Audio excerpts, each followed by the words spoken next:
हाँ तो दोस्तों, बहुत बहुत स्वागत है आपका मेरे चैनल PKK8368 न्यूज़ पर। दोस्तों प्लीज़ पहले वीडियो को देखने से पहले प्लीज़ मेरे चैनल को सब्सक्राइब कर लें, मेरा सपोर्ट बढ़ाएं और लाइक शेयर ज़रूर कर देना। वीडियोस को लास्ट में कमेंट भी करना। तो दोस्तों आज की वीडियो शुरू करता हूँ। मैं आपको बता दूँ, काफ़ी दिन पहले मैंने अपनी कुछ वीडियोस डाली थी, उनके अंदर बताया था कि वर्ल्ड वॉर 3 किस तरह स्टार्ट होने वाला है और होगा और इसे कौन शुरू करेगा।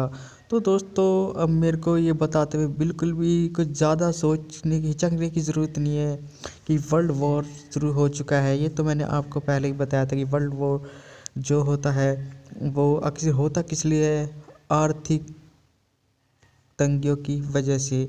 दोस्तों इकोनॉमिकल वॉर जो हर वक्त चलता रहता है दुनिया में, तो वो पहले जो वॉर होता है इकोनॉमिक वॉर, वो कुछ बड़ी कंट्रीज़ के बीच में चलता है। लेकिन जैसे ही बड़ी सुपर पावर्स होती हैं, उनको अपनी अर्थव्यवस्था को बचाने के लिए, अपनी आर्थिक ताकत बचाने के लिए, क्योंकि आर्थिक ताकत ही से सामरिक ताकत भी बढ़ती है और दुनिया में हर तरह से इन्फ्लुएंस आर्थिक ताकत के साथ ही बढ़ता है। तो उसको बढ़ाने के लिए बड़ी जो सुपर पावर्स होती हैं वो किस तरह से अपने अपने खैमे बांट कर किस तरह से दुनिया को लड़ाते हैं और अपना बेनिफिट, अपने आप को मजबूत करने के लिए इस तरह के खेल खेलती हैं।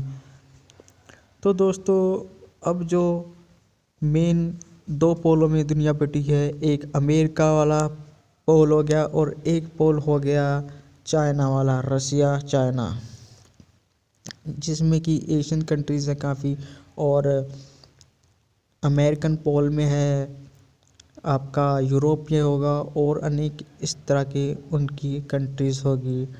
और जिन दो भागों में बटी हुई जो मतलब कि कंट्रीज़ हैं, अब उनमें वर्ल्ड वॉर शुरू हो चुका है। अमेरिका की साइड से यूरोप हो गया, और आपको पता ही होगा यूक्रेन का वॉर चल रहा है रूस से, जो सीधा सीधा चल रहा है, और इज़राइल का अरब देशों से चल रहा है, और चीन का आर्थिक वॉर इन सब अदर कंट्रीज से चल रहा है। अमेरिका से सीधी सीधी टक्कर है। तो दोस्तों इसी के बीच में अब ये जो वॉर है बिल्कुल वर्ल्ड वॉर 3 में स्टार्ट हो चुकी है, और बहुत सारे जो कंट्रीज़ हैं उनमें आपस में चल रही है। बहुत सारे फ्रंट खुल चुके हैं। इज़राइल फ्रंट हो गया, यूक्रेन फ्रंट हो गया, आर्मेनिया हो गया, अर्जेंटीना हो गया, और बस अब ये खाड़ी देशों का जो अरब फ्रंट हो गया, समुद्र में भी लड़ाई लड़ी जा रही है। और इसी के चलते जो इकॉनमी तौर पर जो काफ़ी ज़्यादा जो उनका चल रहा है पंगा, अब वो पंगा होते होते दोस्तों इस जगह पर पहुंच चुका है कि अब शायद बस एक चीज़ की कमी रह गई है कि परमाणु वॉर होने की। इसमें कौन सी कंट्री पहला परमाणु दाग दिया है, परमाणु फ्रंट खोलती है, उसके बाद काफ़ी हद तक सफाया, या फिर कोई एक खेमा शांत हो जाएगा, या दोनों ही खेमे एक दूसरे से लड़के दोनों ही साफ हो जाएंगे। और दोस्तों इसलिए मैं कहता था कि वर्ल्ड वॉर 3 हो सकता है। और जिस तरह से अब जो अमेरिका ने समुद्र में जो नुकसान हो रहा था, उनके अमेरिका के अलाइंस की कंट्रीज़ का, उनका जो आर्थिक जो हूती विद्रोही हो गए, जो ईरानी समर्थित हो गए, वो किस तरह से लूट रहे थे, काफ़ी ज़्यादा डिस्ट्रॉय कर रहे थे, नुकसान कर रहे थे, किसी को किडनैप करना, किसी को हाईजैक करना, किसी की शिप को डुबा देना। और जो ज़मीनी तौर पर इधर लड़ा जा रहा है इज़राइल साइड से, वहाँ पर ड्रोन हमले, हमास हो गया, हूती हो गया, इस तरह के गुट जिनको सीधी सीधी फंडिंग अरब कंट्रीज़ की है। जी अब मैं क्या बोलूँ, इसमें आपको पता होगा तुर्की, अरब और ईरान और चाइना, रशिया, ये सब कंट्रीज़ हैं, इनके हथियार वहाँ पर जा रहे हैं, बिक रहे हैं। और अब जो इनके ऊपर जो स्ट्राइक किया अमेरिका ने, वो धुआंधार स्ट्राइक की है इनके ठिकाने पर। इराक, सीरिया, जॉर्डन, यमन और ईरान के भी कुछ जो शिप्स वगैरह और कुछ ऐसी जगह हैं जहाँ पर स्ट्राइक की है, जहाँ पर उनके सैनिक बेस है, अदर कंट्रीज़ में भी, और जिन कंट्रीज़ का मैंने नाम लिया है इस तरफ भी, और यहाँ तक कि एक मलेशिया ग्रुप है, उस तरह के टापू की साइड उधर भी कुछ बमबारी की है अमेरिका ने। तो उन छोटे जो बेस है, मिलिट्री बेस हुए आतंकवादियों के, उन अड्डों पर भी किए और वहाँ से इधर उधर हो गए हैं। वो बार बार अपनी लोकेशन बदल रहे हैं। दोस्तों ये बहुत ही इस तरह का अब जो सिनेरियो बन चुका है दोस्तों, बस अब कब पता नहीं वर्ल्ड वॉर 3 में परमाणु युद्धों का हथियारों का यूज़ हो जाए और क्या से क्या होगा। दोस्तों इसमें एक सबसे बड़ी वजह यही है कि इंसान सिर्फ़ और सिर्फ अपने फ़ायदे के बारे में सोचता है और इसी का ये नतीजा है कि हम किसी को नहीं समझते। इंसान लोग सिर्फ़ और सिर्फ अपना फ़ायदा अच्छी तरह जीना, जिसमें कि जानवरों को मार देना, किसी को कुछ भी कर देना। इंसान की फितरत ऐसी हो चुकी है, बेरहमी कोई वो नहीं रही इंसान के अंदर, सहन शक्ति।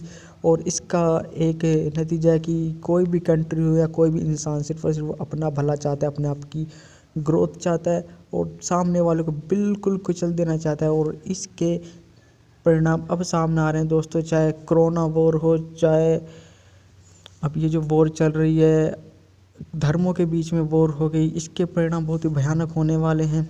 अगर अभी भी हम नहीं सुधरे, अभी भी हमें इंसानियत नहीं जगी, हमने जानवरों का सम्मान नहीं किया, हमने हर किसी को बराबर नहीं समझा, तो दोस्तों आपस में ही हम इसी तरह लड़ के मर जाएंगे। क्योंकि इस तरह के सिनेरियोज पहले भी हो चुके हैं।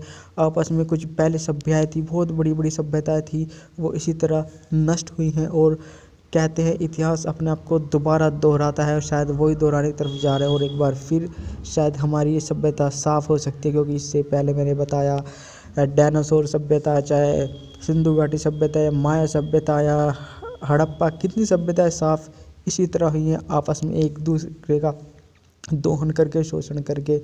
तो अभी भी मैं चाहूँगा प्लीज़ हम अपना फ़ायदा छोड़ें, जी धरती पर जिनका अधिकार है इंसान बन के जिए, सबको अधिकार दे, जानवर हो चाहे पेड़ हो या कुछ भी हो, और हम उनका सम्मान करेंगे, उनकी रक्षा करेंगे तो देखिए हम अपने आप अच्छा जीना सीख जाएंगे, हमारी अच्छी सिविलाइजेशन बनेगी।